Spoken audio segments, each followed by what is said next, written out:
Bonjour et bienvenue dans cette nouvelle petite vidéo. Donc aujourd'hui nous sommes toujours au cimetière de Saint-Christophe pour la continuité des reprises des caveaux. Et là nous allons nous attaquer à un caveau.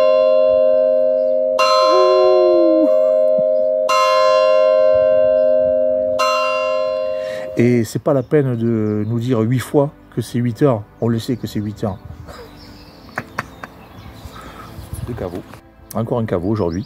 Celui-là apparemment, avec les recherches que j'ai faites dessus, il date de 1905. Mais il a été bâti en fin 1890. 1905, en fait, c'est l'inhumation qu'il y a eu à l'intérieur. Donc on a un nom de famille, mais toujours pareil, aucun retour. Toutes les recherches ont été infructueuses. Et depuis 3 ans, pareil, on avait piqueté, on a veillé, on a surveillé. On avait mis un petit message dessus et on a vu aussi avec le voisinage proche au cimetière, les anciens, ça ne parle à personne. Et il y avait juste une inscription au registre, mais d'une famille inconnue dans la région et dont on a perdu totalement la trace et la lignée. Donc du coup, on va s'atteler à ce nouveau caveau. Allez, c'est parti. Et puis on va voir les surprises qu'il nous réserve.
Alors il y a une chose aussi qu'on surveille quand on fait les décaissements de caveaux, c'est dans la terre, partout de cimetière, il y a des ossements qui remontent, qui datent de bien avant ces caveaux-là, puisque les gens, à partir du 12e, 13e et 14e siècle, et notamment 12e siècle, quand l'église de Saint-Christophe a été bâtie, la première portion, on enterrait déjà les indigents et les gens du coin autour de l'église.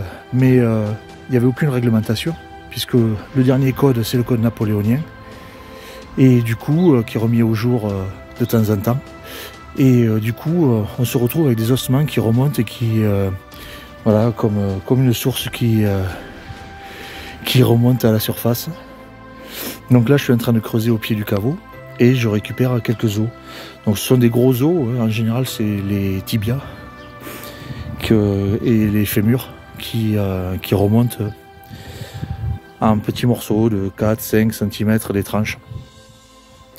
Donc voilà, je les récupère et ces petits ossements, vu que là on n'a aucune information sur les identités et sur la provenance, ils sont mis dans un ossuaire aussi, un ossuaire permanent, qui est rempli au fur et à mesure que les gars des ateliers municipaux, les fossoyeurs récupèrent les os et les mettent dans cette petite boîte.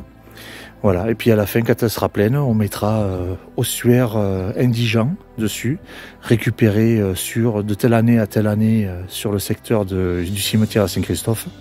Et on réouvrira une nouvelle petite boîte, un nouveau petit ossuaire pour continuer à mettre tous les ossements qui remontent en surface partout dans le cimetière ou quand on creuse à côté des tombes ou des caveaux.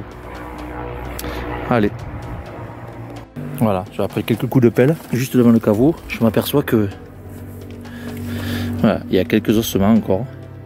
Mais là, on n'a aucune idée de la provenance de ces ossements. Donc ils vont aller dans une petite boîte.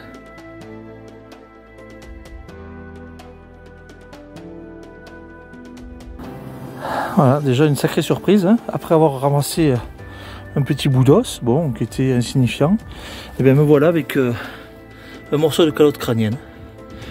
Mais qu'est-ce qu'elle fait là, devant l'entrée d'un caveau?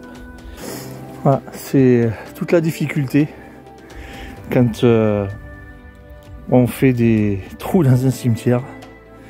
On tombe forcément toujours sur un ossement, surtout quand le cimetière date du XIIe siècle.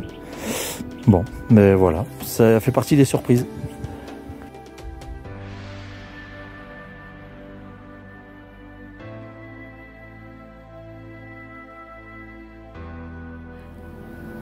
À propos des ossements que je viens de trouver, petite anecdote. Il peut arriver, dans les vieux cimetières comme ici, qui étaient très isolés, surtout dans les années 40, où il y avait une activité de la résistance, le nombre d'os que je viens de retrouver est assez conséquent. Et à mon avis, vu la forte activité, c'est de supposition, mais il y a quelques anciens qui en parlaient, vu la forte activité de la résistance dans la région, même si c'était en zone libre ici, et il y a pu avoir un enterrement très rapide, soit d'un résistant, soit d'un non-résistant, ce qui a dû être enterré là, à la va que je te pousse, à 2 h du matin, dans de la terre qui était peut-être fraîchement déjà retournée. Donc on peut tout envisager, mais on n'aura jamais l'identité des ossements de la personne à qui ça appartient. Voilà, mais ça c'était pour la petite anecdote.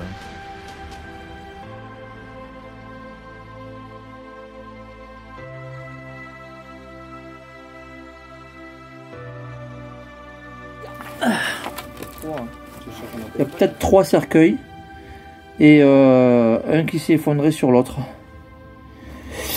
Bon, après, pareil, même voûte que l'autre, mais un peu plus abîmé. Il y a du salpêtre en fait. Et c'est bien ce que j'avais prévu. C'est-à-dire que, à mon avis, il doit y avoir des infiltrations à cause de l'écart des pierres au-dessus. Bon, ça va pas gêner mon nettoyage, mais je risque d'avoir les pieds un peu dans l'eau. Ok.